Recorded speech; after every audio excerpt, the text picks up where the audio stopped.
Hi guys, and welcome back to the Female Fitness Podcast. I'm your host Danni, and today is a solo podcast. And it's a Sunday evening because this is quite honestly the only time in the week that I've had to record this podcast, and I want to stay really consistent with uploading every Monday. I've decided to do something a little bit different for this podcast. I feel like it might be a little bit of a Marmite situation where you're either going to love it or you're going to hate it. And I'm going to step outside of my fitness box a little bit, but it also ties into health and fitness in a kind of big way. So I think a lot of you will benefit from this podcast. And to be completely honest, sometimes when I'm listening to podcasts myself, it's really nice to listen to something a little bit different every now and again, rather than just listening to nutrition, training, bodybuilding, and all that jazz. So hopefully you'll enjoy this podcast. Please do give me honest feedback. And yeah, if you don't want to hear it again and you want me to get back into my fitness box, just tell me. But back to, the reason I'm recording this on a Sunday evening is because I am in a little bit of a growth phase, if you want to call it that, of my business, where I'm basically working really, really hard. And, I wouldn't encourage people to grind 24 hours a day, 365 days a year or anything like that. I think downtime and looking after yourself is really important. And that's partially what I'm going to talk about in this podcast. But I think it's also really important to accept that sometimes when you have extreme goals, whether that be stepping on stage, whether that be growing a really successful business, becoming the best coach physically possible, you have to make sacrifices, and sometimes having a small amount of downtime is a part of that when you're going through growth phases. And that's kind of what I'm going through right now, and I'm willing to make that sacrifice, one, because I really love my job and I love what I do, and two, because I am the type of person who likes to set my goals pretty high. So yeah, I'm recording this on a Sunday evening. I hope you enjoy. So I've been doing some reflection, and I have sort of decided to do this podcast on what I have been realizing and reflecting on recently, and that's that I am genuinely the happiest I think I have maybe ever been. And this doesn't depend on anything external. It's within me, it's internal, and it's not dependent upon any external variables. It's not dependent upon my placing in a show. It's not dependent upon how well my training's going. It's not dependent upon me hitting my macros. It is internal. I have this great happiness, and it's a constant, and it's so good. I'm in such a good place, and I wanted to share that with you guys. And I'm not one of those people that pretends everything's perfect 24/7, because it's not. And I went through a very rough 2020, but I have, I think, come out of the other end of that. And like I said, I'm now, after that, the happiest I've ever been. And I wanted to share some of the reasons why I think that is personally, in the hope that it might help some of you guys. And hopefully you'll be able to apply some of this to your own lives, and you'll find it relatively insightful. And don't get me wrong, I'm still going to go through negative emotions, periods where I experience negative emotions, but I know that those negative periods will be temporary and I will get past them. And in general, as a whole, like as a collective, I am the happiest I've ever been. And I mean that from the bottom of my heart. So I think the first sort of contributing factor to this is that I give way less of a fuck what anybody else thinks of what I'm doing. And this applies to my training, my nutrition, my business, what I post on social media, every aspect of my life. I don't really give much thought to what other people will think of me, other than obviously when I'm doing things from a business perspective, such as posting on social media. Of course, I take into account how educational those posts are going to be for people, how people are going to benefit from those posts. But in general, I do what feels right for me, and I don't second guess that and think, oh no, maybe I shouldn't do that because what would they think? Or maybe I shouldn't do that because that person might see me as this, or they might think less of me.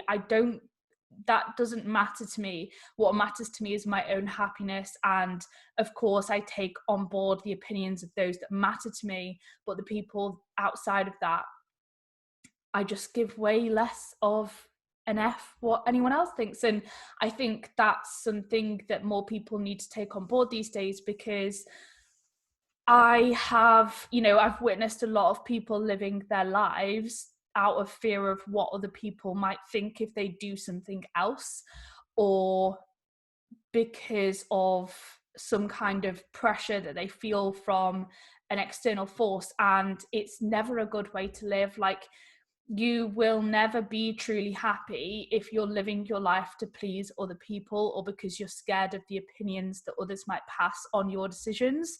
You have to do what feels right to you. And I truly believe that everybody knows what is truly right for them in their gut, and that in their heart, and that might change over time, and that's absolutely okay.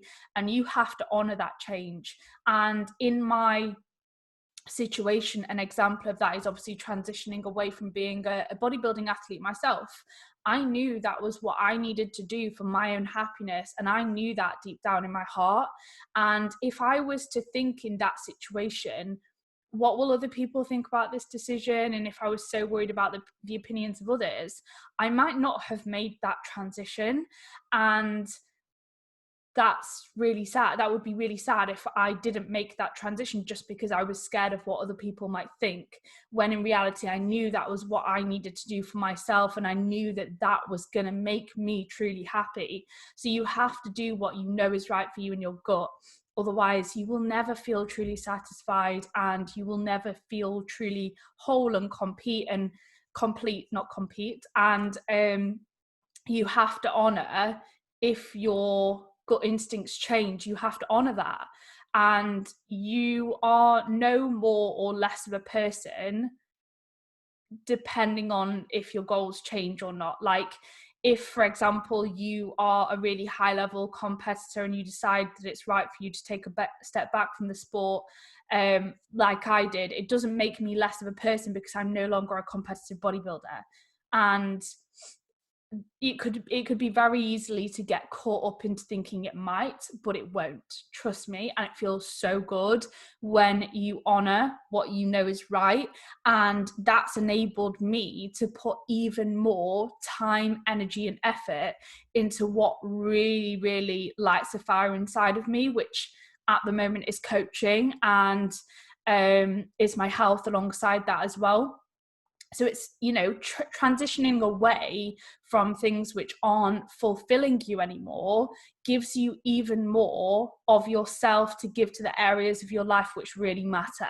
And it's so empowering. So that's one thing that has really had an impact on my happiness. And I think the second thing is that I've spent more time on my own in probably the last 6 months than I ever have done before.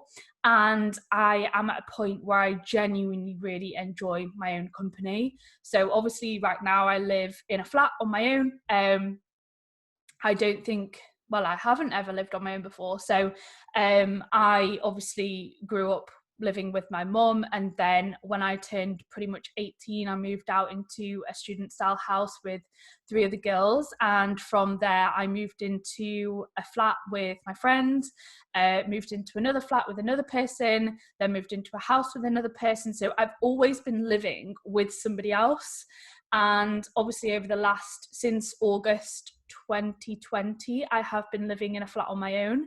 And I really enjoy my own company. I genuinely do. And a lot of people, I think, would be maybe sort of wouldn't want to live on their own, but it's so good when you settle into it. And it's meant that, like I said, I've had to spend way more time on my own, especially through lockdown, and it's made me really get to know myself, really learn to love my own company, how to generate my own happiness, enjoy my time on my own, and not have to fill that with work and fill that with activities all the time. I can literally just sit on my own and enjoy my own company, and I can sit and be still and be present.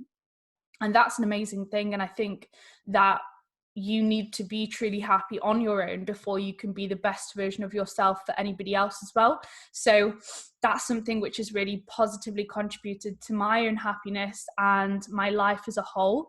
I also actually have been posting a lot less of my private life on social media, so like time with family and things like that.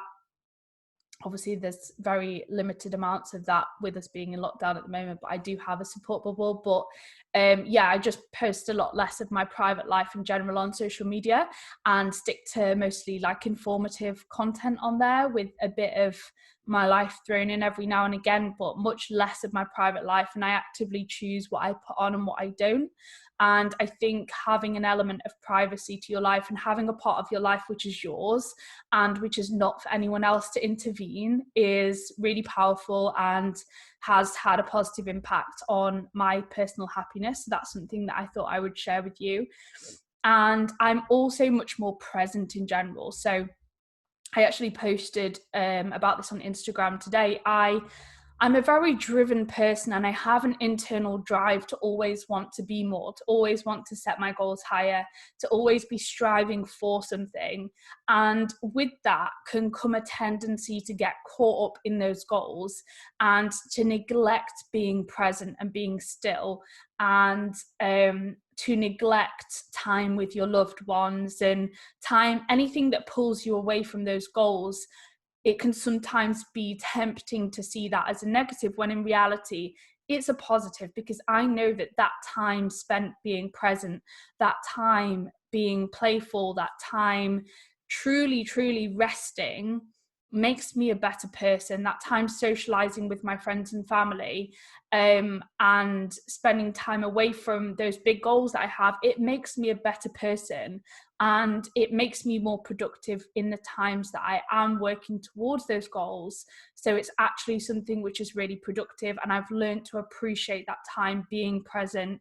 And whilst I'm striving for my goals and setting those goals really high, I'm also making time to actually live, rather than just getting caught up in those goals and seeing it as my whole entire life, my whole entire identity. So I've learned how to truly be present. And I think that ties into being on my own as well. The two come hand in hand in a way.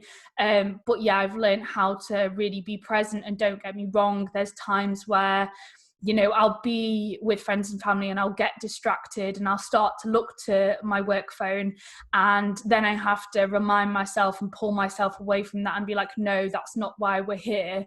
We're here to be present. We're not here to be trying to work and multitask at the same time. And at the end of the day, right, if you're in a situation, say you're with a friend or a family member and you're multitasking, you're on your phone at the same time, you're not giving your full self to either one of those situations. You're not giving your full self to your friend or your family member, and you're also not giving your best self to your work either.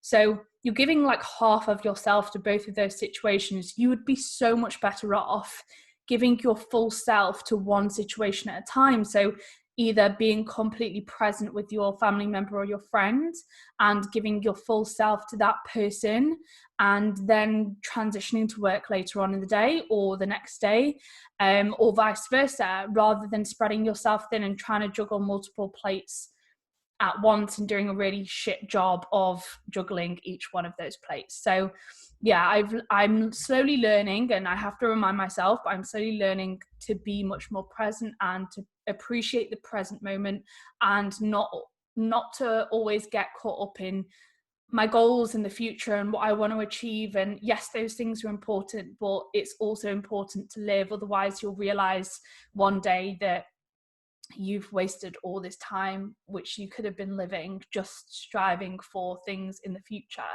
and thinking, oh, when I achieve X, Y, and Z, then I'll start to live a little bit more. But in reality, you never will, because there's always more that you could achieve. So being more present and genuinely present and focused on one thing at a time rather than trying to multitask has had a big impact on my personal happiness.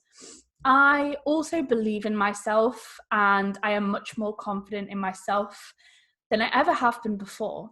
I think I am very prone to doubting myself and picking apart myself and focusing on what I'm not so good at. But I am now very confident in my own abilities. I give myself credit. I'm confident in who I am as a person, and I know what I have to give is really fucking good. And I'm really confident in, you know, the service that I provide as a coach. I'm confident in my own abilities as a coach.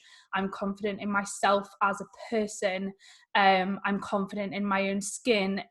It transitions over to so many different areas of my life, but yeah, I believe in myself a lot more than I ever have done before, and I'm more confident in myself than I ever have done before. And that takes practice, but if it's something that you struggle with, you can learn how to do it, and you just have to keep giving yourself credit for the small things. And you also have to be really self-aware and like aware of your strengths, aware of your weaknesses.